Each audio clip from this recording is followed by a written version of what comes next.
Evropski poslanec in podpredsednik Slovenske ljudske stranke, gospod Franc Bogovič, najprej lepo pozdravljeni. Lep dober dan, pozdravljeni. V Evropskem parlamentu delujete v politični skupini Evropske ljudske stranke, EPP Group. Ta mandat Evropskega parlamenta pa zaznamuje soočenje z velikimi krizami, najprej z epidemijo COVID-19, sedaj še z vojno na evropskih tleh v Ukrajini ter v vseh njenih posledicah, na katere tudi vi radi opozarjate in seveda opozarjate z zaskrbljenostjo.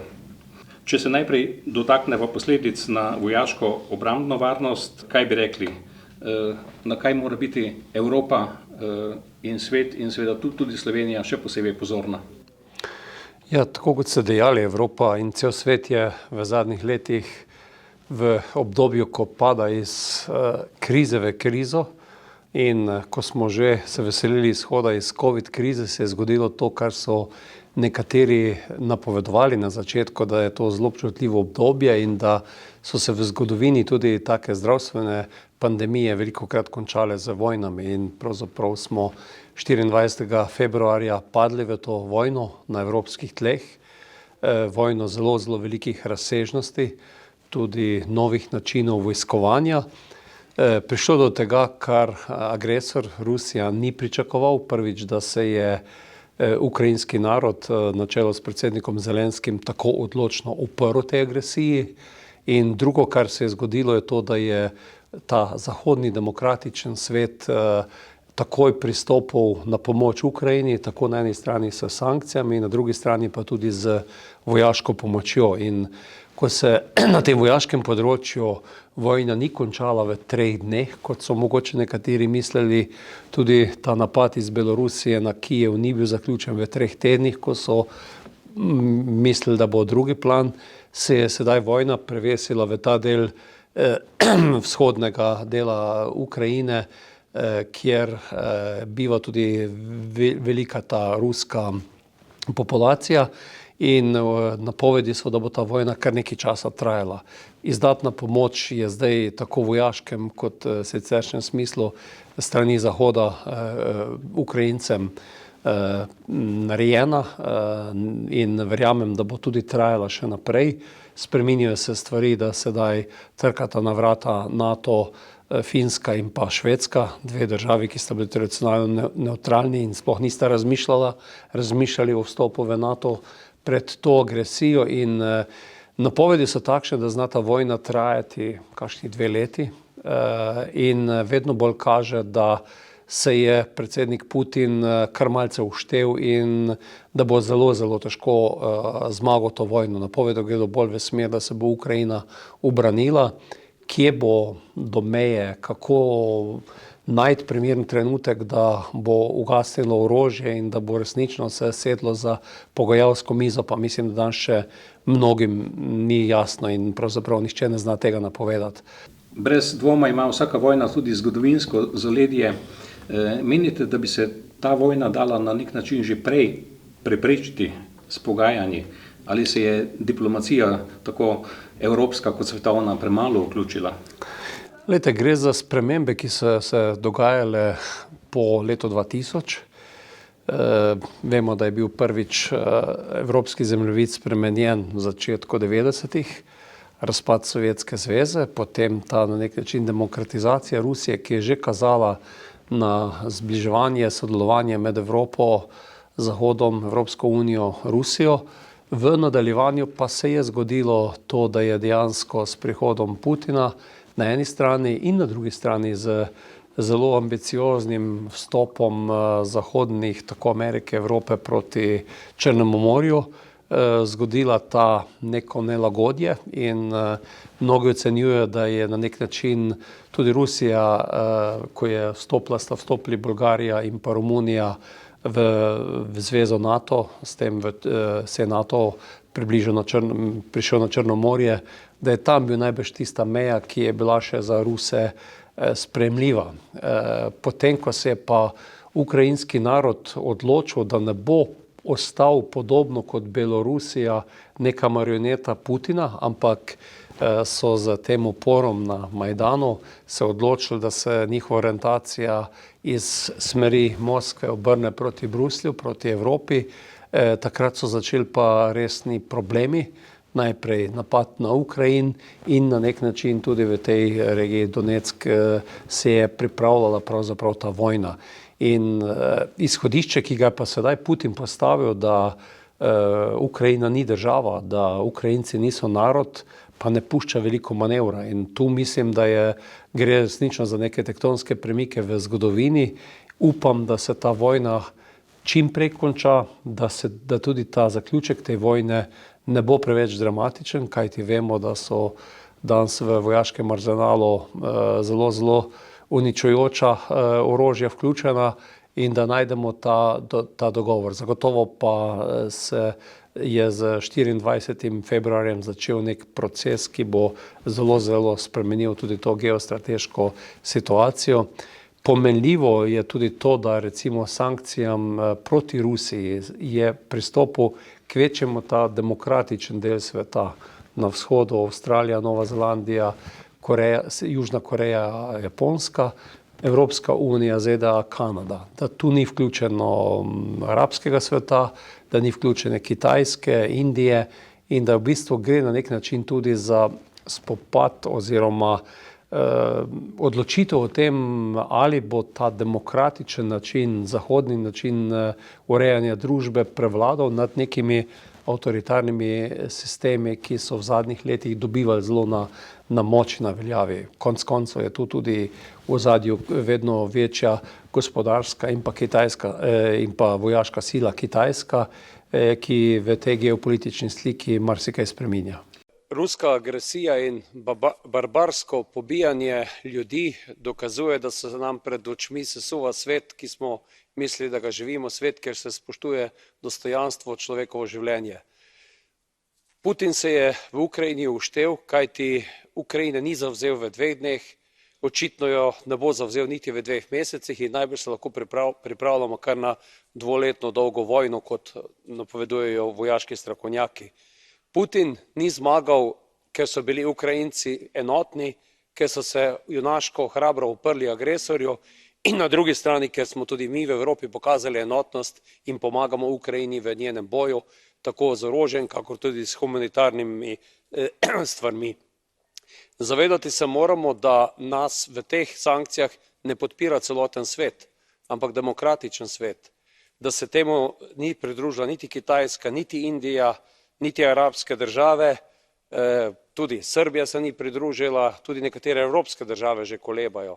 Zato bo to trd boj, vsekakor pa moramo v tem boju vztrajati. Rusijo ne bodo ustavile naše sankcije, lahko jo oslabijo. Rusijo bo ustavilo orožje, ki ga Ukrajinci rabijo, zato zelo podpiram početje, ki ga počne češka država, ZDA, in tudi mi moramo na tej poti še samo bolje in močneje podkrepiti to podporo na vojaškem področju. Vsekakor je potrebna tudi humanitarna pomoč, pri sankcijah pa ni časa za špekulacije. Nemčija je 20-30 let financirala Rusijo z nakupi plinov, misleč, da je to urejena država. Danes pa vidimo, da s tem financiramo vojno. In da smo v tem času, ko poteka vojna, toliko denarja, 36 milijard vložili v ruski plin, je nesprejemljivo. In nimamo pravice skrbeti o tem, kako bomo mi živeli, v Ukrajini pa umirajo ljudje, ki branijo evropske meje, ki branijo demokratičen sistem. Zato slava Ukrajini in dolžni, odgovorni smo za popolno podporo Ukrajini. Hvala. Brez dvoma se s svojimi evropskimi kolegi veliko pogovarjate o vojni. Menite, da je Slovenija odigrala pravilno humanitarno vlogo, kajti vemo, da je naš premier med prvimi v bistvu ponudil humanitarno pomoč in tudi obiskal predsednika Zelenskega v Ukrajini? Ja, ta obisk je bil deležen velike pozornosti svetovne javnosti in za razliko od Slovenije, ki je bila takrat v predvolilnem času in je velik del političnega prostora na nek način omalovaževal ali pa na nek način celo nasprotoval temu obisku, je bil ta obisk v Kijevu, v Evropski uniji, v svetu zelo pozitivno sprejet, sam ga tudi podpiram. Mislim, da enostavno s tem, ko se je začela ko se ubijajo ljudje, ko ne vem, celo govorice so in mislim, da to kar drži, ne, da imajo Rusi na bojišču tudi krematorij, v katerim se žigajo svoje umrle vojake. To pomeni, da človeško življenje res ni nič več vredno, da tu ni nobene dileme, na katero stran se mora človek postaviti. Lahko, tako kot sva prej govorila, iščemo razloge v vzrokih, zakaj je do tega prišlo. To, kar se pa danes dogaja, je pa obsojenja vredno in predsednik vlade, gospod Janša, je imel za moje pojme pravilno politično oceno, po drugi strani pa tudi pogum, da je sedel na vlak s svojima kolegoma iz Poljske in Češke in na nek način utrl pot proti diplomacije proti Kijevu, ki je prej zelo na hitro stisnila rep med noge in zbežala pred vojno. In mislim, da je ta trojka delovala v tem duhu, kot je gospod Zelenski, predsednik Ukrajine, odgovoril Bidenu, da ne rabi letala ali pa pomoči, kako bo zbežal z države, ampak da rabi orožje, da se bodo obranili. In mislim, da imajo Ukrajinci vso pravico, mi pa tudi dolžnost, da pomagamo, kajti, kot ste dejali, veliko govorimo o tej vojni in ocene strategov so, da Putin nič ne ve, ali pa oziroma ne bo upošteval, kje je meja NATO, kje je meja katere druge države, kolikor bi v tej vojni uspel, tako kot si je zamislil. Zato se resnično na ukrajinskih tleh z ukrajinskimi življenji ščiti demokracija Evropske unije. In tu mislim, da se tega premalo zavedamo in če je kdo se zavedal in je na zelo konkreten način to pokazal predsednik vlade gospod Janša, ki je šel v Kijev takrat, ko tam ni upal nihče. Zakaj pa se z diplomatskimi sredstvi bolj ne pritisne na Putina? Jaz mislim, da je svetovni politiki. Jaz mislim, da ni več svetovnega politika, ki bi lahko z diplomacijo sedaj pritisnil na Putina. Mislim, da je naredil toliko korakov v napačno smer. Ali pa pač evropska politika? Glejte, se poskuša vsi, kaj recimo evropska politika, ne samo da bi z diplomacijo, tudi s sankcijami je šla najbolj kruto. Mi smo zdaj v veliki dilemi, kako bo to vplivalo na energetsko sliko Evropske unije, postavili na kocko tudi možnost, mislim, gospodarske pozicije Evropske unije, vendar se odločno in takšnih sankcij, kot so bile sprejete, tudi Putin ni pričakoval. In sedaj mislim, da smo še vedno v tisti fazi, kjer se bodo morala neka razmerja moči urediti že na bojišču in se bo šele potem začelo z pravimi pogajanji. To, kar je vedno značilno, da se med vojno potekajo pogajanja, vendar pa to, kar se danes pogovarjajo, mislim, da še zelo, zelo daleč od tega, da bi omogočila zelo hiter nek konec vojne. In Putin si je predstavljal, da bo končal vojno tako, da bo zasedel Kijev, Ukrajinci si pa predstavljajo končanje vojne tako, da bodo pridobili nazaj sleherni košček svojega ozemlja, vključno s Krimom, in tu imamo izhodišča zelo, zelo daleč narazen. Vroča tema torej v Evropski uniji je brez dvoma energetska varnost. V katero smer pa bodo šli ukrepi Evropske unije na tem področju in kaj lahko stori Slovenija sama za krepitev svoje samooskrbe z energenti, tako na področju plina, naftnih derivatov in elektrike? Evropska unija je energetsko zelo odvisna. Evropa uvozi približno za 1 milijardo evrov energentov na dan. To pomeni, v 10 dneh je slovenski proračun porabljen. Evropski proračun v pol leta damo toliko za energijo, kot je proračun Evropske unije. Vojna je podražila energente in v Rusijo, iz katere uvozimo približno 40% energentov, pomeni 40% plina, več kot 40%, skoraj polovica premoga in pa tudi blizu 30% nafte. Slovenija je bojda 100% odvisna od plina? Ne, ni. Mi smo tisti, ki imamo diverzificiran preliv tudi preko Italije in tako da imamo tudi alžirski plin in to, tako da nismo 100% odvisni, tako kot je velik del Nemčije, pa Slovaška, Madžarska, ki imajo ne samo za plin, tudi naftovode in imajo velike težave že pri sankcijah oziroma pri tem, da se stopnjujejo sankcije. najprej, kar se tiče še teh zneskov, lansko leto, ko je Evropska unija uvozila nekje za 180 milijonov evrov energentov iz Rusije. V letošnjem, in to je bilo tam 300 do 400 milijonov, 300 milijonov recimo na dan je bil ta znesek. Ko so se energenti podražili, je ob zmanjšanem uvozu finančno to pomeni skoraj milijarda evrov dnevno gre v Rusijo. S tem Evropa dobesedno financira vojno, kajti vemo, da če smo doslej, ne vem, med 5 in 10 milijard dali Ukrajincem v pomoč kot humanitarna, vojaška in vse drugo, smo v mestnem času pa približno 60 milijard dali Rusom za energijo. Zato je ta velika dilema, kaj narediti. Premog, ki je že prepovedan uvažati iz Evropske unije, sedaj se govori o nafti. Omenil sem že za države, ki bodo definitivno rabile neke prehodna obdobja. Še večji problem je pri plinu, kajti ta diverzifikacija na te LNG terminale, se pravi, da z ladjam se pripelje plin iz drugih delov sveta, ni tako enostavna. Nemčija ima pod berlinskim olimpijskim stadionom drugo največje skladišče plina na svetu in ima edino možnost napolniti ga preko plinovodov iz Rusije. Tako da evropska ekonomija je tu pred veliko dilemo, hkrati pa vemo, da je z vidika končanja vojne zelo, zelo pomembno, da se to naredi. Tako da podražitev energentov, diverzifikacija, pospešitev tudi po eni strani ukrepov za učinkovitejšo rabo energije, da bo zmanjšana poraba, diverzifikacija virov iz drugih koncev sveta. Vedno več je sedaj držav, ki računajo na jedrsko energijo v prihodnosti. V Franciji je že padla odločitev za 6 novih jedrskih elektrarn, 8 je drugi paket, ki se napoveduje pri njih. Tako da zelo velike spremembe, kar je pa najbolj kruto pri tem, so pa te podražitve, ki bomo v resnici na ljubo šele zdaj preko poletja začeli dobivati vidne na svojih računih. In tu se sedaj govori o raznih posegih držav, posegih v kontrolirane cene, tako kot imamo sedaj pri nas pri naftnih derivatih.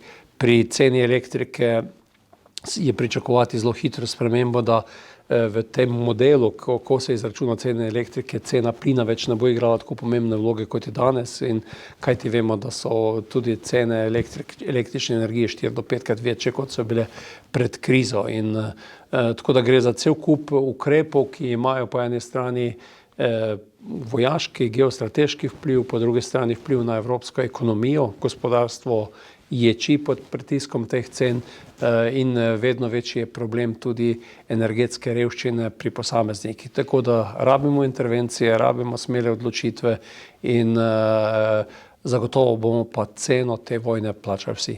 V kakšno smer pa naj se po vašem mnenju usmeri Slovenija v zvezi s preskrbo z energenti? Vi namreč prihajate iz jedrske občine, iz Krškega, ki ste jih tudi županovali 3-4 mandate.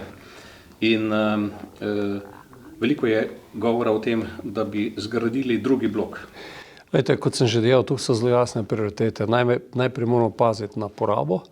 Pri oskrbi z energijo seveda in napovedi so, da bo prišlo do, ne vem, ocena je do 35% manjše porabe energije do leta 2050, na drugi strani pa naj bi porabili 50% več električne energije, kajti električna energija naj bi tako v prometu, v ogrevanju izrivala fosilna goriva zaradi, vemo, klimatskih sprememb. Le kako jo pridobiti? To je to zdaj vaše vprašanje in moram reči, da sam sem 13 let sem bil župan v Krškem. V tem času smo v Posavju že zgradili 4 hidroelektrarne na reki Savi. Upam, da bo ta zadnja na Mokricah čim prej šla v gradnjo. Vsaka od teh elektrarn pomeni približno 1% do 1,5% električne energije od slovenske porabe. Se pravi 5-6-7% novih obnovljivih virov električnih virov je tu. Drugo je potem krepitev sončne energije, upam tudi vetrne energije, vendar vse skupaj to enostavno ni dovolj, če vemo, da moramo zapreti TEŠ 6 oziroma porabo lignita, ne vem kako hitro, desetletje, mogoče kakšno leto več. V tem času pa moramo zgraditi, po mojem prepričanju, drugi blok jedrske elektrarne, vkolikor ne želimo biti energetsko odvisni povsem od drugod. Danes uvozimo v Slovenijo približno 15% porabljene električne energije. Z zaprtjem Teša bi ta energetska odvisnost padla na 50%. Vemo pa vsi, da je tudi življenjska doba sedajne nuklearke, ki se sedaj podaljšuje do 2043 sreči, omejena in v tem času moramo dobiti, po mojem prepričanju, v naš energetski sistem nov blok. In ta energetski miks je vedno bil prepuščen državam samim, tudi v Evropski uniji prihaja do teh velikih sprememb in jedrska energija ni več tabu tema, kot je včasih bila zaradi ideoloških in drugih zadržkov, in v tej tako imenovani taksonomiji, ki ureja finančni del, katere tehnologije se naj bi podpirali z cenejšim denarjem, je po novem vključena tudi sedaj jedrska energija. Tako da jaz računam, da je ta blok in pa nekaj, kar moramo vedno imeti v mislih.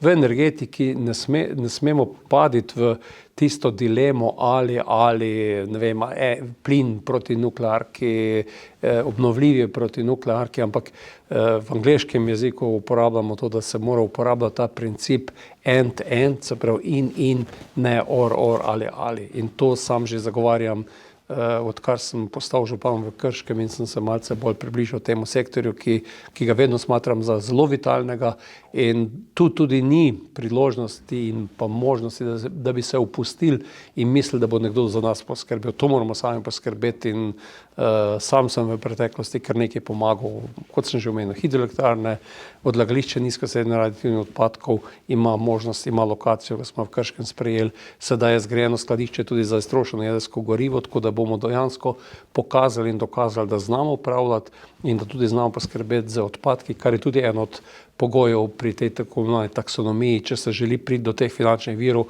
moraš zelo jasno imeti, da izbiraš denar in da imaš rešitve, kako boš ravnanje z odpadki tudi pravilno uredil. Ena najpomembnejših zadev v Evropski uniji je tudi prehranska varnost. In kakšne ukrepe pripravlja Evropska unija za njeno krepitev? Thank you. First, Isabel, thanks for your excellent report and thanks for cooperation, which we already had, and I'm sure that we will cooperate also in future. I also welcome that European Commission published this long-term vision, which goes towards stronger, connected, resilient and prosperous rural areas by 2040. It's interesting that this vision was presented by Commissioner, Vice President of European Commission, responsible for Ms. Dubravka Šuica, responsible for demography and democracy, together with Commissioner for Agriculture, Commissioner for Regional Development.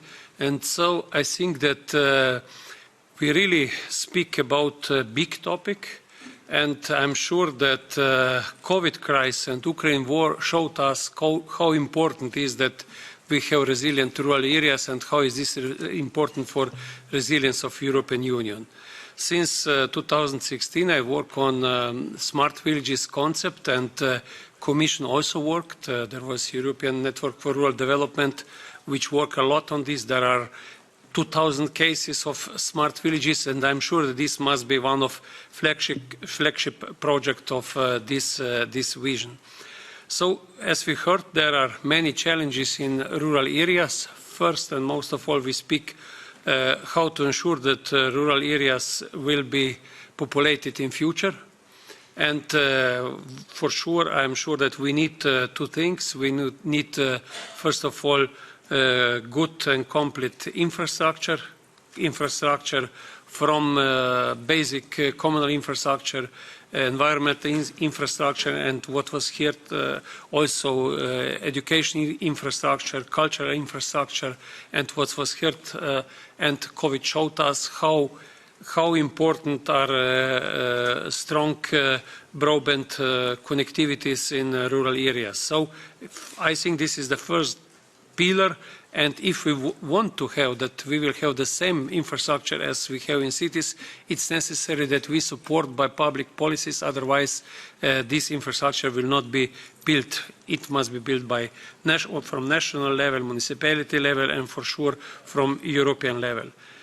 And the second pillar of this development of rural areas are jobs. As we heard, and also in the report, is that agriculture, forestry are the basic jobs, but these are not enough. We also see these changes in agriculture that we have. We speak about precision farming, we speak about robots, about sensors in agriculture, we speak about digital platforms to connect producer and consumers, about different things which are connected with traceability of food, and I think it's really very important that we do this and we support this through agriculture policy, rural development fund, but for enough jobs, for enough that rural areas will be populated, we need also jobs in tourism, energy sector. We must take care about mobility in rural areas. Small businesses very important, and also it's necessary that we develop new solution in e-health care for elderly people. I think it will be one of big pillar of also jobs and vitality of rural areas. I am glad that in June we will speak again about Rural Pact, and this will be this conference about this, which will show us how important it is that all stakeholders from local to European level are connected, and what is the most important, that also business sector recognized here opportunities and that bring solutions which we need to make life in rural areas more quality and more equal to life in cities. For sure we need money, financing, and as I said, this must be public policy, otherwise it will be centralization, urbanization, and we have very good cases, what is also in this report about LEADER. I am sure that for LEADER it's not enough that we give 5% of rural development fund. We should add more from regional development fund, social fund, so this is the first base. And on another side, I am sure that also these funds I mentioned and what is also in the report must make a greater part of this financing. I continue with this, that without digital skills we will not develop rural areas, so it's very important that we think about people also, and in Slovenia, for example, we have digital vouchers for elderly people. Thanks a lot, Mr. President. Vse to povezano z vojno in sam tudi ponavljam več čas, da moramo mi ubrati prav besednjak, in če smo v COVID-u govorili o strateški neodvisnosti Evropske unije, moramo biti danes kar pošteni in povedati, da govorimo o varnosti. Vojaška smo omenila, energetska smo omenila in tretja elementarna varnost je prehranska varnost. Ta se stoji iz dveh delov, da imamo dovolj hrane, da je proizvedene dovolj hrane, in drugi del, da je hrana po cenah, ki je dosegljiva povprečnemu potrošniku in tudi tistim z nižjimi prejemki. In v Evropi je v tem drugem delu sedaj problem. Vse te podražitve, če hočete, s plinom je direktno povezana cena mineralnih gnojil, pesticidov, energija pri rabi mehanizacije, potem tržne špekulacije ali pa nek način trg, ko dragira, in je na primer v pšenici, za katero vemo, da je da je Ukrajina skupaj z Rusijo največji izvoznik pšenice na svetu, so cene poskočile iz $170 na tono na $400 na tono. In najbolj drastičen primer, ki smo ga ravno prejšnji teden govorili z veleposlanikom iz Egipta pri Evropski uniji, je zelo nazorno pokazal, kaj to pomeni prehranska varnost. Egipt uvozi 50% pšenice iz Rusije, 30% iz Ukrajine, se pravi 80% vse pšenice, ki jo uvozijo iz teh dveh držav, kjer je sedaj uvoz nemogoč. Ukrajincem blokirajo Rusi, pristanišča Rusija ne izvaža, in v bistvu so se morali usmeriti na trge, kjer je sedaj ta pšenica toliko dražja, kot smo omenili, iz $170 za tono na $400 za tono. Kruh je v Egiptu socialni korektiv, in država financira 95% cene kruha. Potrošnik plača samo 5%. In sedaj pri teh velikih podražitvih nas je veleposlanik Egipta opozoril, kako se nahaja v groznih ekonomskih težavah država zaradi proračunskega primanjkljaja, ki nastaja zaradi dražje pšenice. Na drugi strani pa hkrati opozoril, kaj se vse dogaja v zaledju Afrike, južneje od Egipta, kjer niti država ne sofinancira in kjer lahko take podražitve hrane ponovno povzročijo nemire in pa pritisk na evropske meje preko Sredozemlja, kot so se zgodili tam leta 10-11. Skratka, obstaja bojazen, da bodo države, da bodo prebivalci preštevilnih držav na Bližnjem vzhodu, celo v Afriki, lačni. Tako je. In s tem seveda iskali kruh in bližnjice tudi v naši Evropi. To so zelo realne posledice geostrateške, ki se lahko zgodijo Bližnji vzhod in pa Afrika. Zanimivo je, da je Indija ravno prejšnji teden prekinila izvoz pšenice, ki je sicer sama uvaža, vendar je bila solidarna z Afriko, sedaj je prišel vročinski val, ki jim pobira letošnjo sezono in to zopet vse pritiska na te cene. V Evropi je zaenkrat situacija takšna, da zahvaljujoč skupni kmetijski politiki mi proizvedemo tudi pri pšenici toliko pšenice, kot jo rabimo, jo pa res nekaj iz Ukrajine tudi uvažamo, toliko, kot jo približno tudi izvozimo zunaj Evropske unije. Zdaj, napovedi vseh, ki poznajo te razmere, so takšne, da zaenkrat ni pričakovati to, da ne bi bilo dovolj hrane, se pravi, da bi bili lačni, ker ne bi bilo hrane. Je pa ta podražitev, zelo visoka podražitve, ki se dogaja na področju hrane in se še napovedujejo, je pa grožnja v tem drugem delu, da bodo ljudje z nižjimi prejemki do te hrane zelo težko prišli. In mislim, da bo enostavno težko kupili, zagotovili sredstva za to, denar. Zato je na tem področju v Evropski uniji smo že sprejeli, da recimo letos ne bo 5 milijonov hektarov njivskih površin obveznih v prahi, ker to je izmed ukrepov ozelenitve, ampak da se sme na tem in da se jih sme zasijati, zato da bomo predelali več hrane. In tudi sicer mislim, da bo ta sprememba na nek način kar vplivala na samo skupno kmetijsko politiko, pritiske na strateške načrte, ki se sedaj pošiljajo v Evropsko unijo.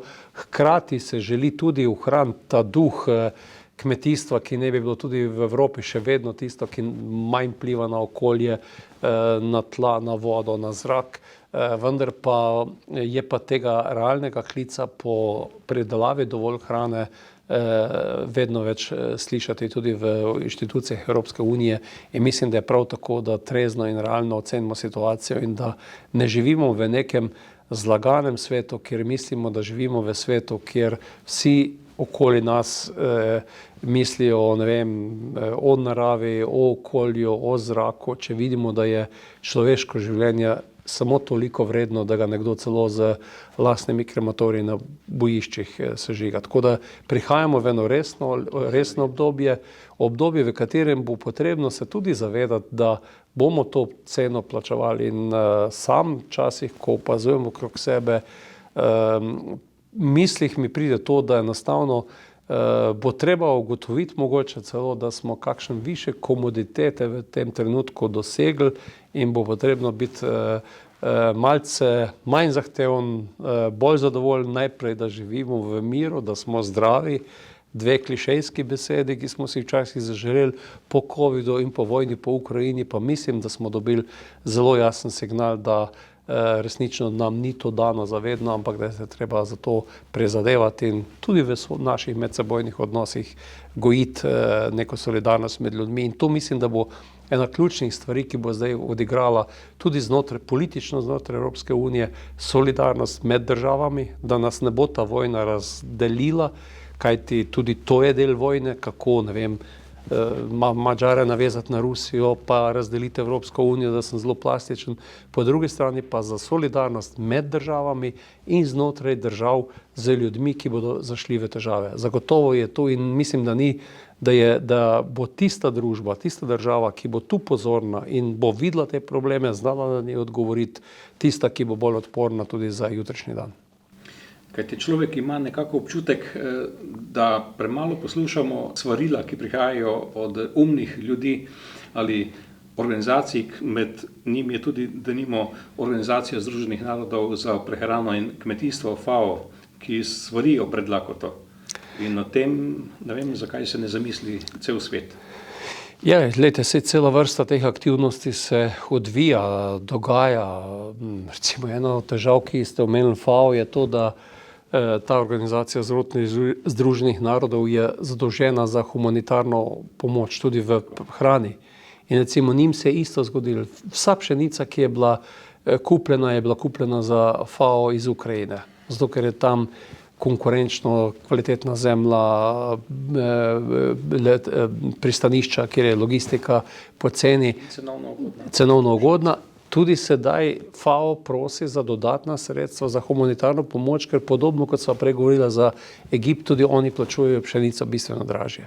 Tako da zadeva je zelo alarmantna in v teh takšnih nemirih in situacijah vojnih je vedno po eni strani govorimo, da so žrtve, po drugi strani so tudi na nek način vojni dobičkarji, če gledamo ne posameznike, ampak kot dele sveta države.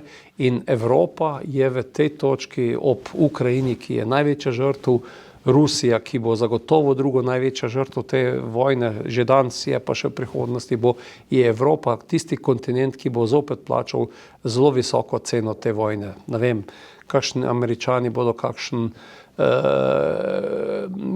milijone kubičnih metrov plina več prodali, vsi romajo zdaj v Katar, kjer se želi kupiti plin, tako da Kitajska ima svojo kalkulacijo, kako pride do poceni energentov iz Rusije, tako da tu Evropa resnično bo zopet potegnila krajši konec. Mi smo v tem evroazijskem delu sveta, kjer vekolikor podobno kot velja to v družini ali pa v soseščini, če si med seboj pomagamo, je za vse bolje. Če se pa skregaš ali v družini ali med državami, pa plačuješ za to ceno. In Evropa bo tu plačala veliko ceno. In hvala Bogu smo združeni v EU, da nismo vsak zase, ker potem ne vem, kako bi odgovarjali na izzive take vojne, vendar pa tudi kot grupacija, mislim, da je kot skupina držav, mislim, da je ključno to, kar sem želel, da ohranimo kohezivnost med državami, da smo med sabo solidarni in da kot takšni odgovarjamo na skupne izzive in tudi poiščemo svoj prostor geopolitično v tem zelo turbulentnem svetu, kjer se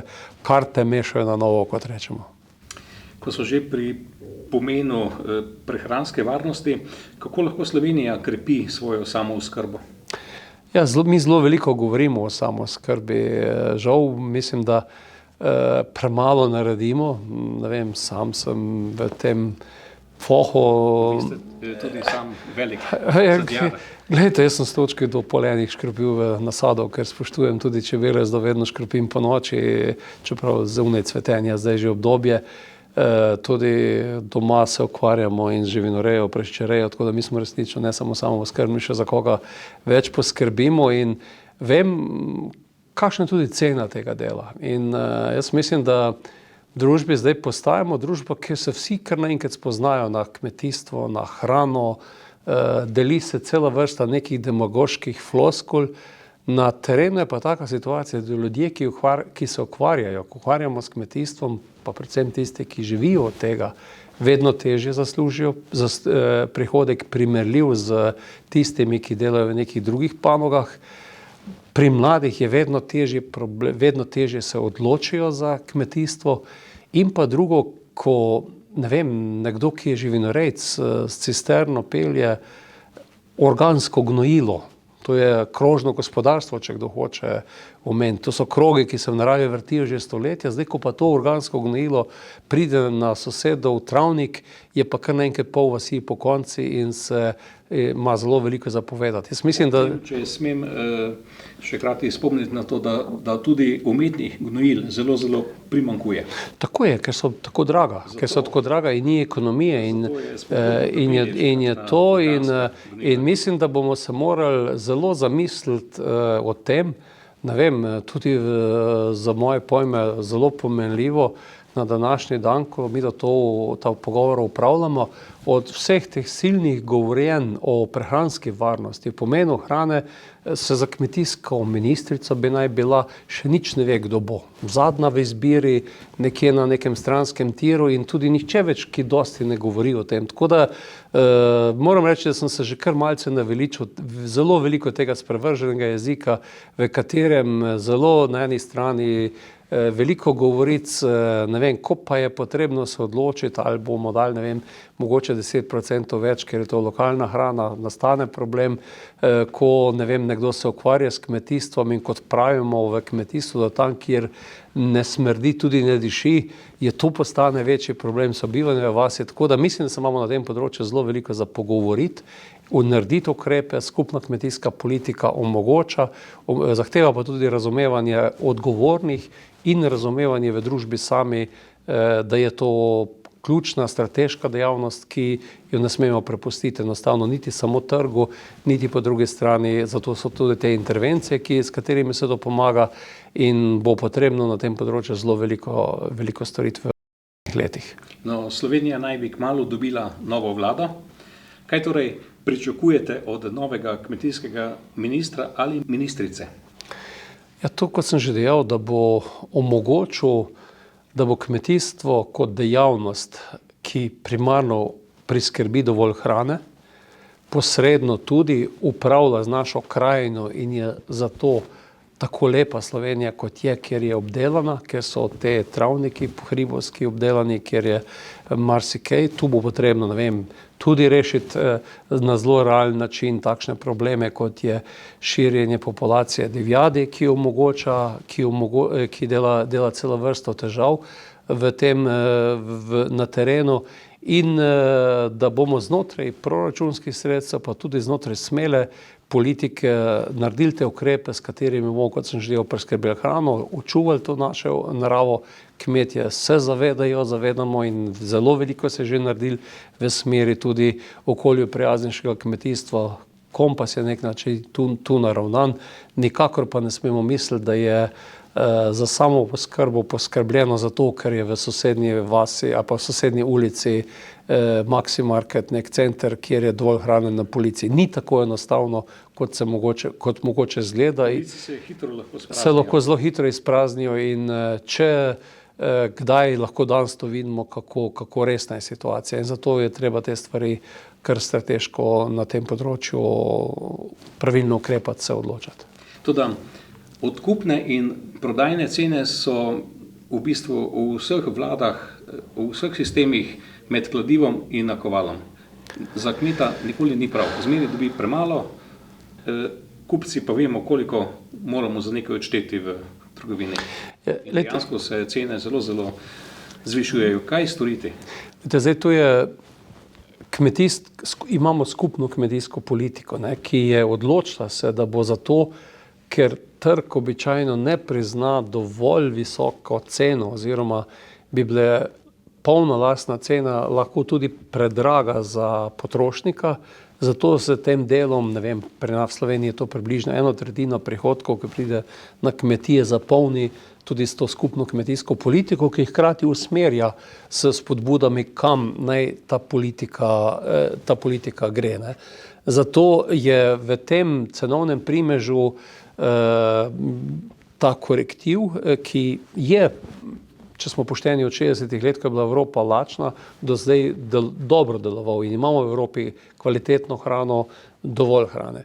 Problem je zdaj to, da se zadnja leta že dogaja, da hrana postaja vedno bolj klasično trgovsko blago, ne vem, kot je nafta, in kjer so ti odskoki oziroma cenovna sprememba vedno večja. In kmetijstvo kot zelo taka tradicionalna dejavnost, kjer se ne moreš od danes na jutri kar odločiti za neke velike spremembe oziroma lahko se odločiš, ne vem, da živinorejsko proizvodnjo zapreš in je ni več, ne vem, nekdo lahko mogoče kakšen stroj čez 2 meseca, ko so cene uredijo ponovno za žene.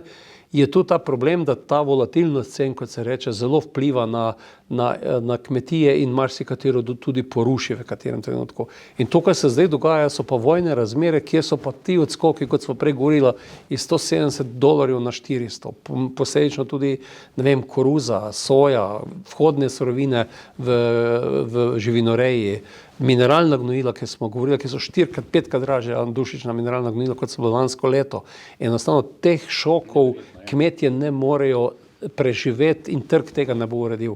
Zato bo tu potrebna neka regulacija, da se te stvari umirijo in da se uredijo. In nenazadnje, slovenski kmetje v primerjavi z ukrajinskimi pridelujejo pšenico na zaplatah. Zato jo tudi uvažamo, ne, v enem delu. V enem delu je pa mogoče bo treba več pridelati tudi doma in imeti te bilance bolj uravnane. Res je tudi to, da imamo zelo malo njivskih površin, vendar pa nas ne omejujejo, da ne bi mogli imeti dovolj zelenjave, na primer, ki jo tudi veliko uvažamo. Tako da so zahtevni kar smeli in pa odločni ukrepi. Čemu bi torej morala po vašem mnenju slovenska vlada namenjati v prihodnje še posebej več pozornosti? Zame je ključna zadeva povezovanje kmetij, povezovanje v vertikali, se pravi, da imamo od kmeta preko, ne vem, zadrug, podjetij, predelovalne industrije do trgovine močnejše, robustnejše vertikale, kjer se dogovorijo odnosi in držijo skozi celo sezono. In ne varirajo od tega, koliko je neka tržna cena na nekem področju. Tu mislim, da je prva zadeva, se pravi, da spostavimo kvalitetno verigo, drugo je, da naredimo vse, da bo se mladih čim več odločilo za kmetovanje. Vemo, da je struktura katastrofalna, da je 1/3 lastnikov kmetijskih zemljišč starejših od 65 let, da je 55% lastnikov starejših od 55 let in je treba na tem prenosu teh ali kmetij, mislim pa, da še bolj zemljišč, kjer bodo srednje velike, manjše kmetije ali pa tudi večje zaokroževale ta zemljišča in z možnostjo, da bi to prednostno se mladim kmetom usmerila ta zemljišča. Tu mislim, da je potrebno v tej zemljiški politiki narediti skrbi za mlade. In tu se mi zdi, da je neka, če na teh dveh področjih naredimo neke znatne premike naprej, je zagotovo že kar precej narejeno. Drugo je pa, ali pa tretjo točko, če izpostavim, je pa ta modernizacija kmetijske proizvodnje, povezano tudi z tem konceptom pametnih vasi, o katerih sva že govorila, direktna prodaja do ne vem, metod preciznega kmetijstva, kjer se bo lahko tudi okolju prijaznejše tudi gospodarili in ob tem tudi imeti v mislih to, da osnovna kmetijska dejavnost vedno težje zagotavlja poln prihodek na kmetiji, zato tudi te dopolnilne dejavnosti ali pa diverzifikacija na kmetiji, na podeželju, nekaj, o čemer moramo misliti. Vsekakor pa sem še vedno zelo prepričan, da to, kar v konceptu pametne vasi želimo zagotoviti, se pravi poseljeno podeželje, je vitalno tudi in zelo pomembno za odpornost družbe, države, naroda. Za nami so torej parlamentarne volitve. V Sloveniji ste se pa nedavno tudi v Evropskem parlamentu pogovarjali o predlogih za spremembo zakonodaje za volitve v Evropski parlament. Nam lahko pojasnite te predloge in tudi ozadje idej za tako imenovane transnacionalne liste? Tako je, ja, gledajte, gre za široko razpravo o prihodnosti Evropske unije. Nekih 49 ukrepov je tam predvidenih in 2 izmed teh sta tako najbolj štrlela navzven in bila deležna tudi različnih mnenj. Eno je to način odločanja Evropske unije, ali se bo še za ključna vprašanja še naprej iskalo soglasje vseh držav, ali se bodo določene tako imenovane kvalificirane večine, s čimer bi se sprejeli, na primer, da bi sankcije proti Rusiji lahko sprejeli tudi brez 1-2 držav. Sankcije proti, ne vem, državi, ki ne spoštuje pravil vladavine prava in jim zadržimo evropska sredstva. Tu je dilema. Druga je pa ta okrog nadnacionalnih list. Da bomo zelo jasni in da vemo, o čem govorimo. V Evropskem parlamentu nas je 705 izvoljenih po posameznih državah in to ostane nespremenjeno. Predlog pa je, da bi se oblikovale tudi tako imenovane nadnacionalne liste, kjer bi na primer za Evropsko ljudsko stranko, katere član sem tudi sam, določili nek seznam 28 imen, ki bi kandidirali v vseh državah. Se pravi, da bi tudi Slovenec izbiral, ne vem, tako kot je bil naš špicen kandidat za predsednika Evropske komisije, gospod Weber, bi bil nosilc te transnacionalne liste in bi potem po vsej verjetnosti bil kot nosilc tudi izvoljen, ker ga bi taka država, kot je Nemčija, v Nemčiji večinsko podprli. In tu imamo 13 držav je se podpisalo tudi konec koncev ob zaključkih te razprave o prihodnosti Evropske unije zadržek, da bi enostavno to v razmerju znotraj parlamenta zadevo tehnico nagnila v smer večjih držav in na nek način izgubljanje te nacionalne identitete in to, kar sam tudi večkrat opozarjam, da enostavno se je treba znati v Evropski uniji pogovarjati in tudi kdaj pri kakšnem od ambicioznih ciljev, ki ne uživajo zaupanja ali pa ne verjamejo v neke spremembe v enem delu Evropske unije, mogoče narediti daj zadržek in ne biti tako hiter. Iskati kompromise.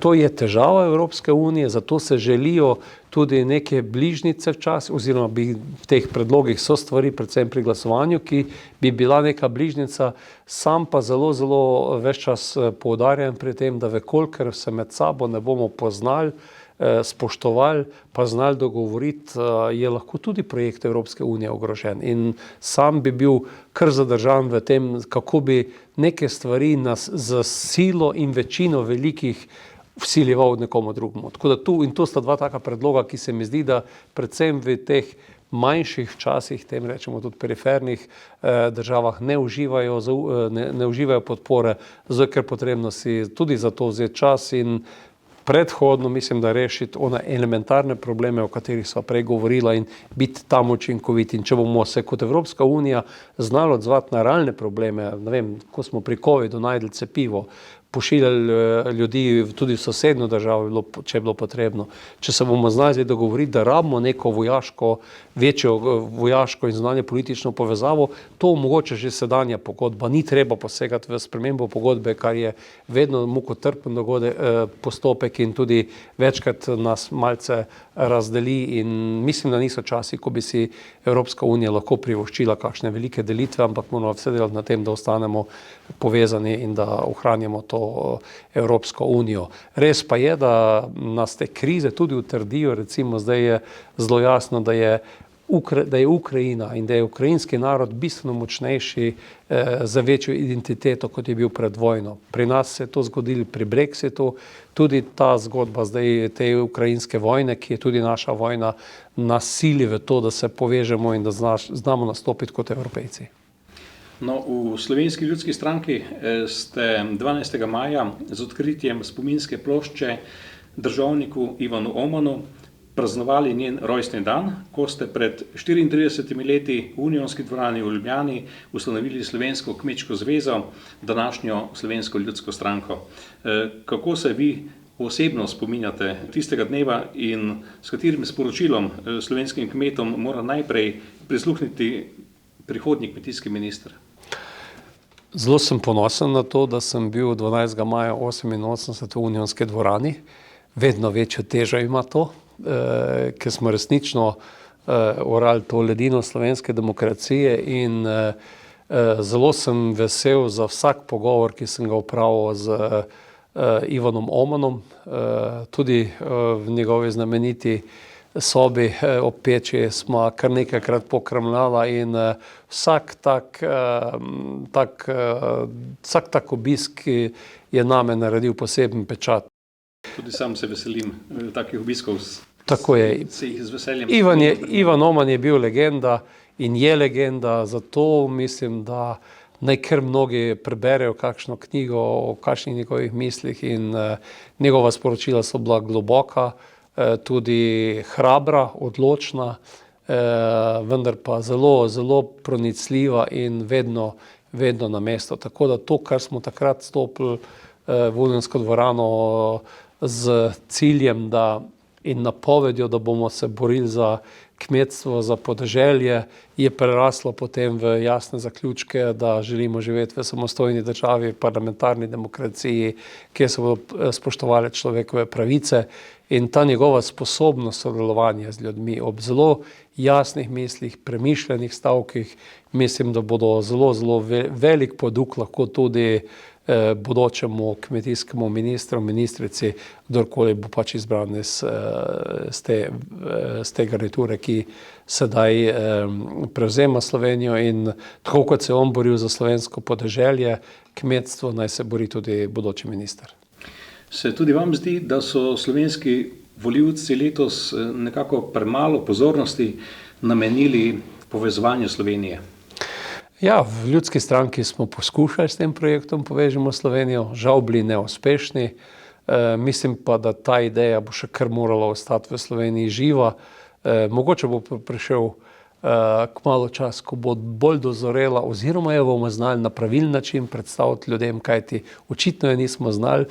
In na koncu volitev nekaj druga, kot reči, da volivci imajo vedno prav in moramo iz tega tudi potegniti svoj poduk.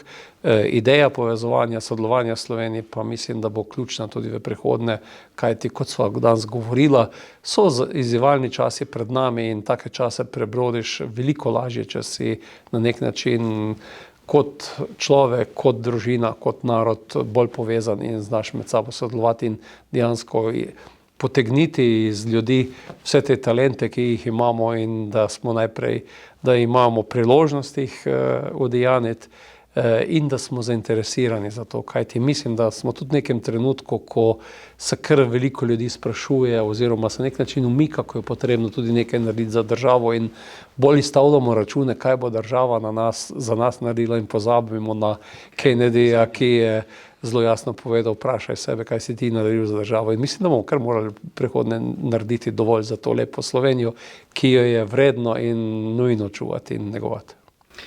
Evropski poslanec in podpredsednik Slovenske ljudske stranke, gospod Franc Bogovič, najlepša hvala za ta pogovor. Veliko veselje mi je bilo in srečno. Nasvidenje. Adijo.